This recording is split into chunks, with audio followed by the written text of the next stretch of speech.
In August 1942, on the steaming shores of Guadalcanal, Japanese soldiers encountered a rifle unlike any they had faced before. It looked heavier than their Arisakas and carried an odd metal clip that snapped out after every burst. Officers laughed at its bulk, certain that such a weapon could never survive in jungle warfare. To them, it was proof that American troops relied on machines instead of skill. When night fell, that certainty vanished. Across the dark perimeter of Henderson Field, rifle fire erupted. 8 shots in rapid rhythm, then 8 more. The Americans did not pause to work a bolt or reload after every round. Each man fired, reloaded in seconds, and fired again. Within minutes, the first Japanese assault collapsed under an unbroken wall of sound. At sunrise, the battlefield showed the cost of underestimation. The weapon mocked for its weight had become the defender's heartbeat. The men who carried it now held the only ground that mattered on Guadalcanal. The Japanese had misjudged more than a piece of steel. They had underestimated a weapon that would change the pace of modern combat, the U.S. rifle, caliber .30, M1 Garand. Before the Pacific erupted in 1941, the U.S. Army was still tied to its old Springfield 1903 rifle, accurate, sturdy, and slow. Every shot demanded a bolt cycle. Every reload cost seconds that a soldier might not have. To replace it required a leap of trust in technology, and one engineer at the Springfield Armory believed it could be done. His name was John Cantius Garand.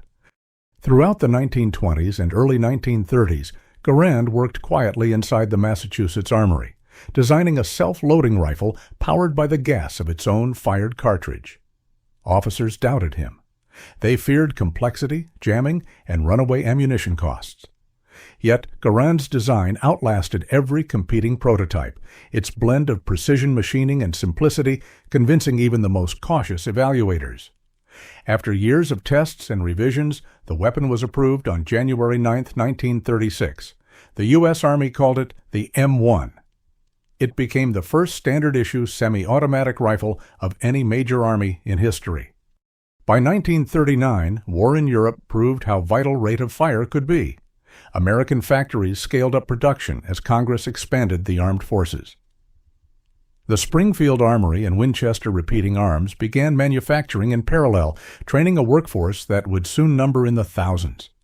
Each rifle used an 8-round en-bloc clip that ejected automatically with a metallic ping, a sound that soldiers would later associate with survival. Across the Pacific, the Imperial Japanese Army maintained a different faith. Its Type 38 and Type 99 Arisaka rifles, though accurate and durable, relied on bolt-action fire. Doctrine favored discipline and close combat, not mechanical speed. Japanese officers viewed the American move to semi-automatics as wasteful and unsuited to the demands of island warfare. They trusted the bayonet and the will of the infantryman more than any new invention. When Japan attacked Pearl Harbor in December 1941, both nations carried their beliefs into battle. American troops deployed with the M1 Garand, now entering mass production. Japanese infantry fought with rifles built for an earlier era. At first, neither side realized that one design choice, the ability to fire 8 quick, accurate shots, would soon alter the tempo of combat. In early 1942, reports from the Philippines and the Solomon Islands began to describe American positions holding out longer than expected. Japanese patrols reported uninterrupted fire from small groups of defenders, mistaking it for automatic weapons. What they heard were Garands cycling rhythmically, one trigger pull at a time.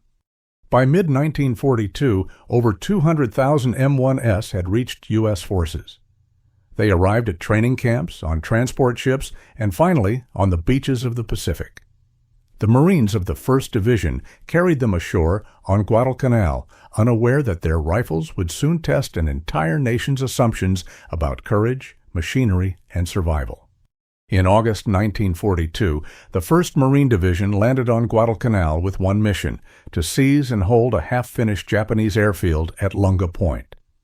Whoever controlled it would command the Solomon Islands and the sea routes to Australia.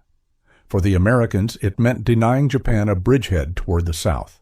For Tokyo, it was an insult to be erased. The Japanese 17th Army, based at Rabaul, prepared a swift counterattack. Early victories in China and Malaya had shaped their confidence. They believed that speed, night assaults, and bayonet spirit would overwhelm any intruder.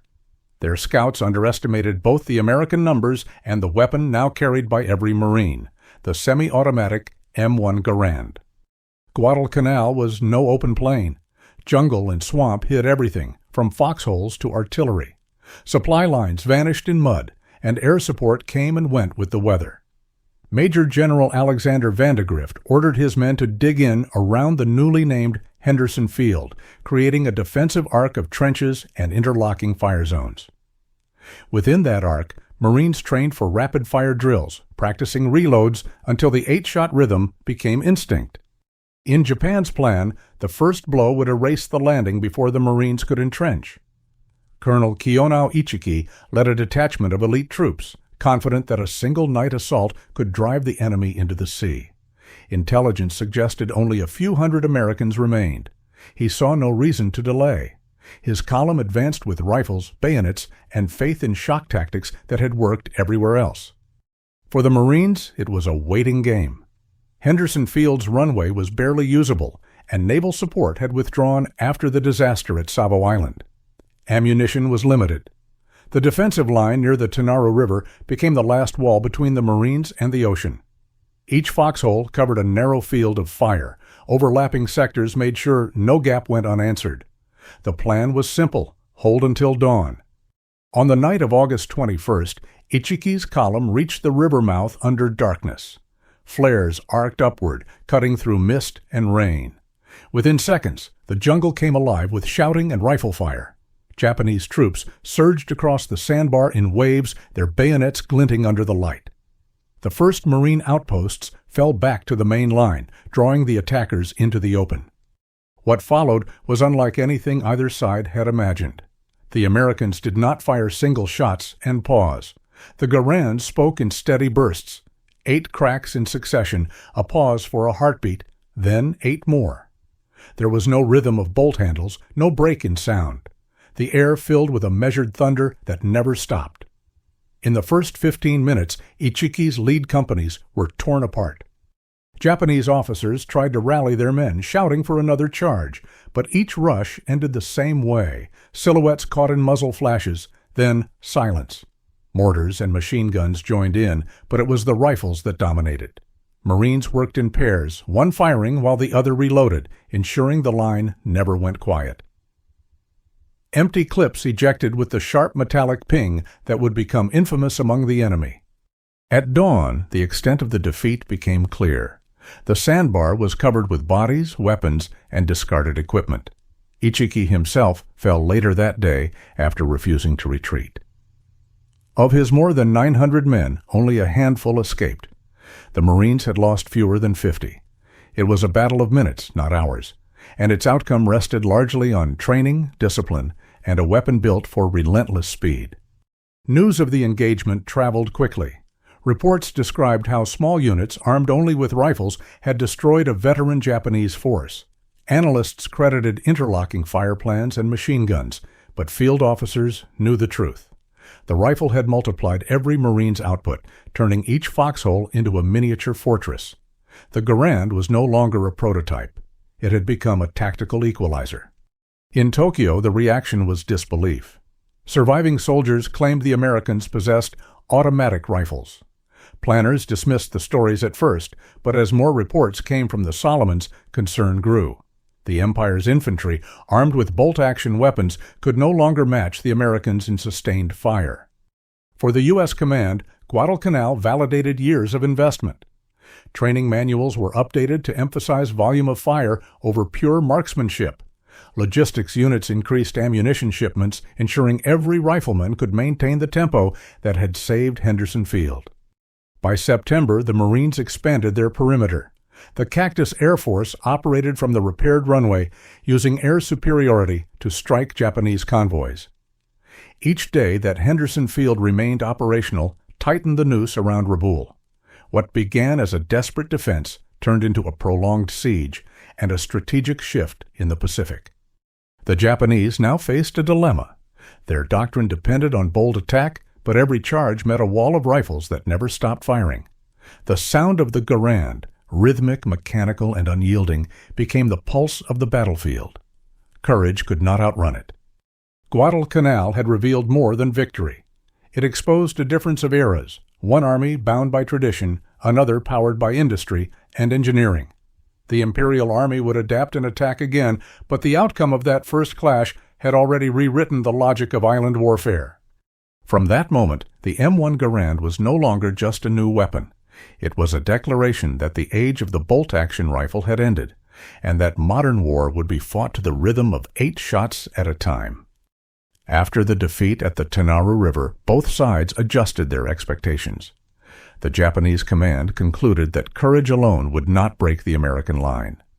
The Marines, meanwhile, learned that fire discipline and rapid coordination could offset numerical inferiority. At the center of that discovery was the M1 Garand, a rifle once doubted by its designers, now proven in the crucible of the Pacific. By late 1943, the rifle's reputation had spread from the Solomons to every American unit preparing for the next campaigns. The Springfield Armory and Winchester factories operated around the clock, turning out hundreds of thousands each quarter. New divisions arriving in the Pacific carried the M1 as standard issue. For most, it was no longer a curiosity, but a trusted extension of training. The 8-round en bloc clip, the gas system, and the rifle's reliability under mud and salt defined the rhythm of the U.S. infantry advance. At Tarawa in November 1943, that rhythm met its harshest test. The 2nd Marine Division landed on a tiny atoll surrounded by reefs and bunkers, defended by over 4,000 Japanese troops. Many assault boats were destroyed before reaching shore. Those who made it to the beach found themselves pinned down within meters of the waterline. The only weapons still functioning were the rifles in their hands. The Garand's gas-operated action allowed Marines to fire from prone positions in saltwater, something nearly impossible with a bolt-action rifle. Japanese defenders fought with Type 99 rifles and light machine guns from reinforced positions. Every time they paused to reload or shift fire, the Americans answered with sustained volleys that never stopped. A single Marine squad could deliver more fire than an entire Japanese platoon. The result was costly but decisive. After 76 hours of continuous fighting, Tarawa fell. Analysts credited air and naval support, but reports from the front highlighted something more fundamental: the riflemen's sustained output under pressure. As the island campaigns continued, this pattern repeated. At Saipan in June 1944, Japanese forces launched massive counterattacks against the American beachhead. Thousands charged across open fields under moonlight, shouting and firing. It was the largest banzai assault of the war. Yet the result was catastrophic. Within minutes, rifle and machine gun fire reduced the assault to chaos. Survivors later described a single wall of sound. To them, it seemed as if the Americans were armed entirely with automatic weapons. In reality, it was the disciplined cadence of Garands cycling one after another, 8 rounds, reload, and 8 more. The M1 had changed not only the tactics of battle, but its psychology. Soldiers who once feared the momentum of Japanese charges now trusted their ability to hold ground. Fire teams coordinated in pairs, one man firing while the other reloaded, keeping the line unbroken. Officers emphasized rhythm over emotion. The battlefield had become a mechanical equation: rate of fire multiplied by endurance. The weapon's technical design made that possible. Gas tapped from each fired round powered a short-stroke piston, ejecting the spent casing and loading the next round automatically. The mechanism balanced precision machining with field reliability. Reports from Springfield showed average malfunction rates below 1 per 1,000 rounds, a figure unmatched by any other infantry rifle of the era. Its effective range of 500 meters and its ability to fire 40 to 50 rounds per minute gave the average rifleman a volume of fire no previous generation had known. By contrast, Japanese units armed with Arisaka rifles could fire at most 15 rounds per minute. Their weapons, though strong, required full manual cycling for each shot. In jungle or sand, the bolt often jammed. Each reload meant vulnerability. Against the Garand, that delay proved fatal. A U.S. squad could deliver sustained bursts before the enemy even chambered a second round. The difference reshaped doctrine. The U.S. infantry manual was revised to emphasize constant pressure, suppress the enemy through sustained rifle fire before moving. Each platoon became its own fire base. At Tarawa, Saipan, and later Tinian, this method turned limited ground into fortified strongholds.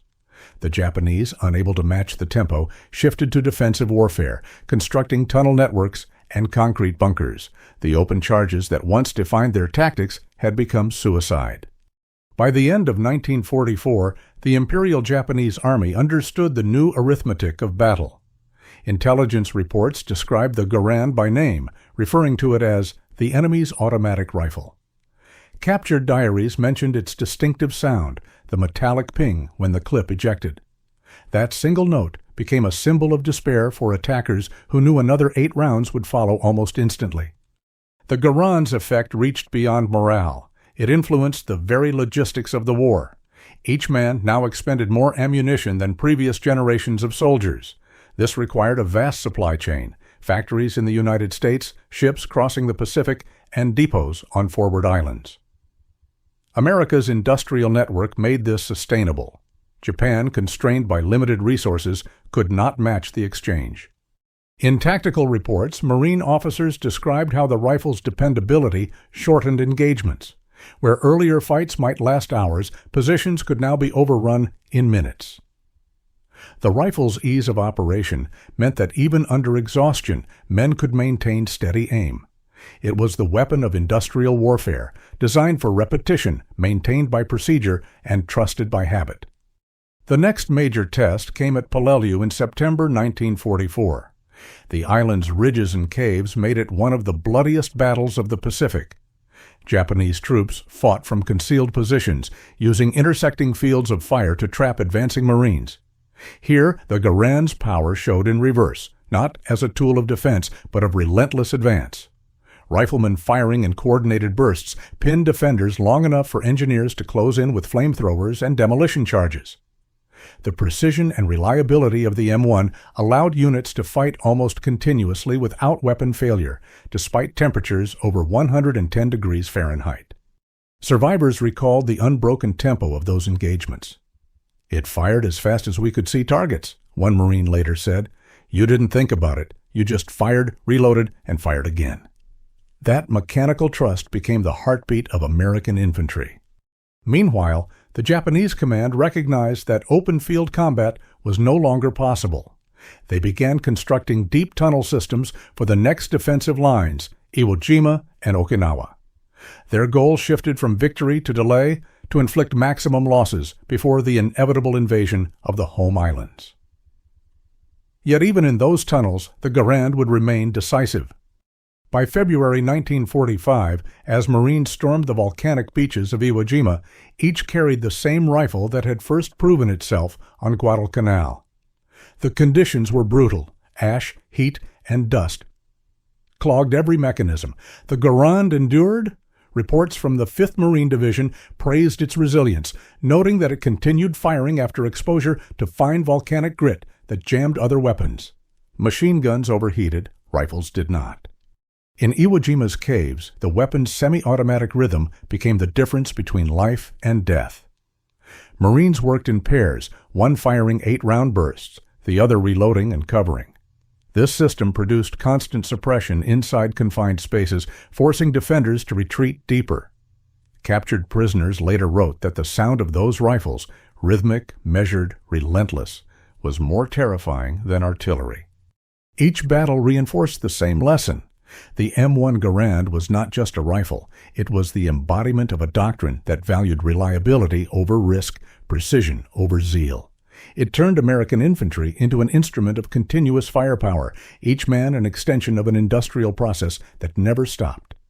By the end of 1944, the balance of war had shifted irreversibly. Japanese forces still fought with courage and skill, but the disparity in small arms technology was unbridgeable. Where the Empire once sought victory through audacity, it now faced defeat through mathematics. The Garand, multiplied by millions, represented not one weapon, but a national rhythm, a cadence that echoed from Springfield's assembly lines to the coral sands of the Pacific. That rhythm would reach its final crescendo in the spring of 1945 on the hills of Okinawa, where the last great test awaited both the weapon and the men who carried it. By early 1945, the war in the Pacific had narrowed to a brutal truth. Japan could no longer win, but would not surrender. Each island was now a fortress, defended not for victory, but for delay. On Okinawa, the final and largest battle of the Pacific, over 100,000 Japanese troops waited underground, commanded by General Mitsuru Ushijima. Above them, 500,000 American soldiers and Marines prepared to land, armed with the same rifle that had carried them from Guadalcanal to Iwo Jima, the M1 Garand. The U.S. 10th Army came ashore on April 1st. The beaches were nearly empty, an eerie contrast to previous landings. It was a calculated trap. Ushijima's forces held back until the Americans advanced inland, then unleashed artillery and mortars from the ridges of the Shuri Line. Every cave was a strong point, every hillside a hidden fortress. The campaign would last 82 days and cost more lives than any previous battle of the Pacific. In this chaos, the Garand proved indispensable. Rain, clay, and humidity clogged weapons and rotted uniforms, but the semi-automatic rifle continued to function. Infantry squads relied on it for immediate reaction to ambushes. When a hidden position opened fire, Marines dropped to cover and responded instantly. 8 quick rounds, reload 8 more. The rifle's rhythm restored order amid confusion. Okinawa exposed the full weight of attrition warfare. Japanese defenders fired short, accurate bursts before retreating into tunnels. The Americans answered with sustained fire from hundreds of rifles, their combined volume turning every counterattack into devastation. Each Marine and soldier fired thousands of rounds per week. Ammunition convoys arrived daily to feed the demand. What had begun as an engineering project in Springfield had become an industrial machine of firepower stretching across oceans. The terrain magnified the misery. Hills turned to rivers of mud under spring rain, and both sides fought knee-deep in filth. Yet even here, the Garand endured. Maintenance crews worked under ponchos, cleaning rifles that had fired thousands of rounds without malfunction. Reports from the 1st Marine Division recorded failure rates below 1%, even after weeks of continuous combat. In foxholes where machine guns jammed, riflemen kept the line alive. Japanese counterattacks came sporadically but fiercely. At night, groups of infantry would rise from concealed tunnels, charging through smoke and fire in the hope of closing to grenade range. Each time, the result was the same. The defensive perimeter exploded with light, the measured, repeating rhythm of hundreds of Garands firing almost as one. The 8-shot pattern, drilled through years of training, drowned out panic. For the attackers, that sound became unmistakable. Survivors of Okinawa described the echo of the rifle's metallic ping as a signal of futility. The sound of an enemy that could reload before they reached the wire. Courage met mathematics, and courage lost. Inside the tunnels, Japanese officers realized the battle was unwinnable. Ammunition ran low, food vanished, and communications collapsed. Still, they fought on, believing each day bought time for Japan's defenses to prepare for an Allied invasion of the home islands. For the Americans, the cost was staggering. More than 12,000 were killed and 35,000 wounded. The Garand could not protect its users from artillery or disease, but it gave them the consistency that kept formations functioning under unbearable strain. As May turned to June, the Shuri Line disintegrated.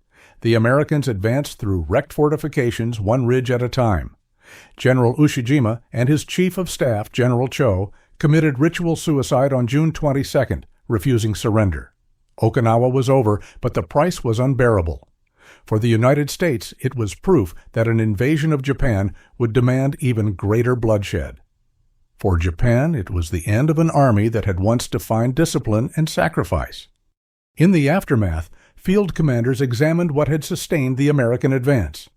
Artillery and air power had been decisive, but in close combat, the M1 Garand was irreplaceable. It allowed small units to move and fight continuously, to react instantly without coordination delays. Each rifleman carried not only a weapon but a system, ammunition supply, maintenance discipline, and the confidence of proven reliability. Captured Japanese reports admitted as much. One officer wrote, "Their rifles fire endlessly. We cannot match their volume." The statement summarized a wider reality, that Japan had entered a modern war with pre-industrial assumptions. The rifles symbolized the collapse of that belief. No amount of training or spirit could close the gap created by precision engineering multiplied by industry. General George S. Patton's remark from Europe, "the greatest battle implement ever devised," gained new weight in the Pacific. For those who carried it, the Garand was not just efficient, it was personal. Veterans described its recoil, its steady aim, and the sound that marked each reload. It became an extension of survival, the tool that answered chaos with repetition.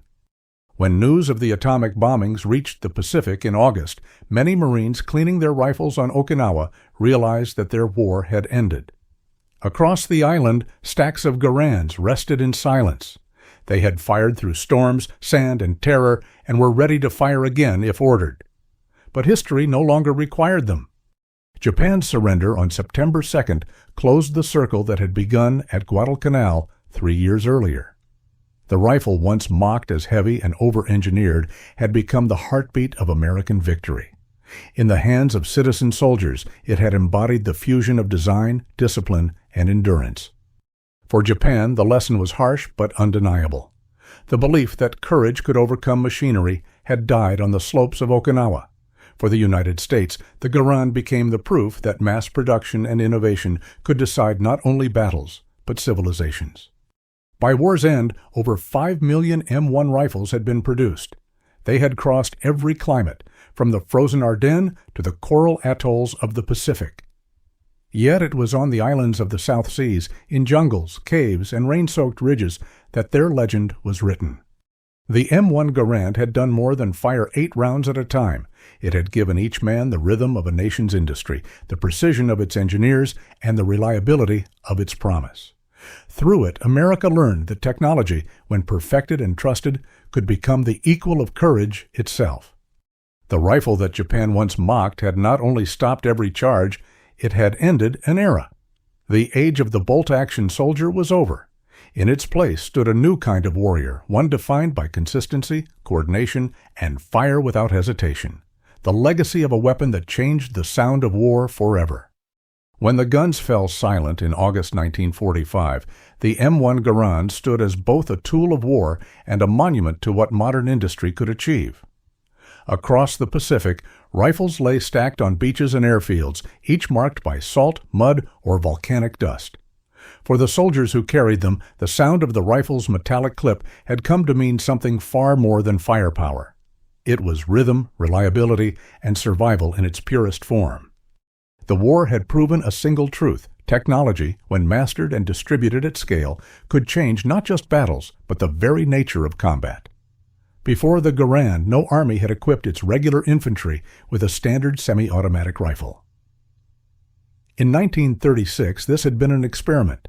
By 1945, it was the foundation of U.S. battlefield doctrine. The weapon's precision engineering had allowed the United States to multiply the effect of every soldier, transforming industrial capacity into tactical dominance. For Japan, the war's end brought an equally profound realization. The Imperial Army had entered the conflict believing that discipline and courage could counter mechanization. Yet, by the final campaigns, even its commanders understood that the age of spiritual warfare had ended. Japanese field reports after surrender described American units as mechanical organisms, formations that fought with machine-like synchronization. The M1 Garand was the visible expression of that system, efficient, tireless, and uniform across millions of men. In the United States, the rifle became an icon of technological success. Generals praised it as a weapon that had balanced simplicity and sophistication in perfect measure.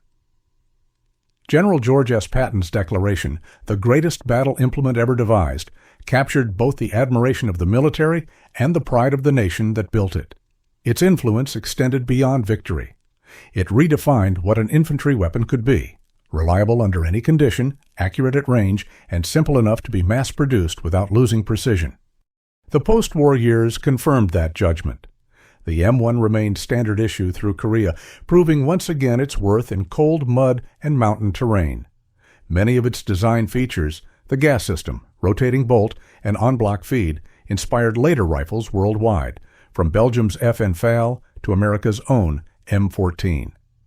In every case, the principle remained the same, that an individual soldier armed with a dependable semi-automatic rifle could shape battle outcomes once reserved for entire platoons of earlier wars. But its legacy was not only mechanical. The Garand came to represent the generation that carried it. Ordinary citizens turned soldiers whose endurance matched the rifle's own. In museums and memorials, its shape stands behind the names of battles that defined the 20th century. To veterans, its distinctive sound, the 8-shot sequence ending with a sharp metallic ping, remained the echo of discipline and determination that had carried them through the Pacific. More than a triumph of design, the M1 Garand was proof of what coordination between engineer, worker, and soldier could accomplish. Every trigger pull represented the combined effort of foundries, machinists, and assembly lines that never stopped. It was a weapon of democracy in the most literal sense, built by many, used by many, and trusted completely. In its simplicity lay its message. The Garand did not rely on miracles or chance. It worked because its creators understood the value of precision and repetition. It demonstrated that courage could be amplified by reliability, and that reliability, once multiplied by industry, could win a global war. The M1 Garand ended the conflict as it had begun, not with spectacle, but with steadiness. 8 shots at a time, it carried the United States from the beaches of Guadalcanal to the final surrender in Tokyo Bay. In that steady rhythm lay the sound of a nation learning that endurance and engineering, joined together, could redefine what victory meant. When peace returned to the Pacific, the rifle that had followed every advance was finally silent. Stacked in neat rows along the docks and airfields, the M1 Garand awaited transport home. Its steel was scarred by sand, rain, and the touch of countless hands. Yet it had endured every island, every storm, every desperate charge. For those who carried it, the faint metallic ping of an empty clip would remain forever linked with survival. The weapon that had once drawn ridicule from Japanese officers had defined the final rhythm of the Pacific War. In its 8-round cycle lay the story of American persistence, steady, methodical, and unrelenting. What began as an experiment of engineering had ended as proof that precision and endurance could conquer even the fiercest spirit. But as the last shots faded over the Pacific, a new front was already forming beyond the horizon. The next struggle would not be fought in the jungle, but in the skies, where speed, range, and steel would decide supremacy. From the black sands of Iwo Jima to the endless blue above the Marianas, a new machine waited to take its place in history. The next chapter would begin with wings instead of rifles, the rise of the Hellcat. The M1 Garand was the creation of John Cantius Garand, a Canadian-born engineer who joined the U.S. government's Springfield Armory in the 1910s. After years of development, the U.S. Army officially adopted his semi-automatic design on January 9, 1936, naming it the U.S. Rifle, caliber .30 M1. It became the first self-loading rifle ever issued as standard equipment to an entire national army. Mass production began in 1937. By the time America entered the war, in December 1941, roughly 600,000 rifles had been completed. Between 1942 and 1945, output expanded dramatically. More than 4 million additional rifles left the lines at Springfield Armory and Winchester. Each fired the .30 .06 Springfield cartridge from an 8-round en-bloc clip and achieved a practical rate of 40 to 50 rounds per minute. Its effective range reached about 500 meters, and muzzle velocity averaged 2,800 feet per second. Combat reports confirmed its reliability under the harshest conditions. The Garand first saw major action in the Philippines and Guadalcanal in 1942, then across the Pacific from Tarawa and Saipan to Iwo Jima and Okinawa. It also served in every major European campaign. Soldiers praised its power and speed. Opponents often mistook its fire for that of automatic weapons. After 1945, the M1 remained in frontline service through the Korean War and later trained recruits worldwide. Approximately 5.4 million rifles were produced in total. Its influence continued in later models. The M14, Belgium's FN FAL, and the SKS series all drew lessons from its gas-operated design. General George S. Patton once called it the greatest battle implement ever devised. His words captured what history later confirmed, that the M1 Garand symbolized the fusion of engineering precision, industrial power, and the endurance of the soldiers who carried it across the world.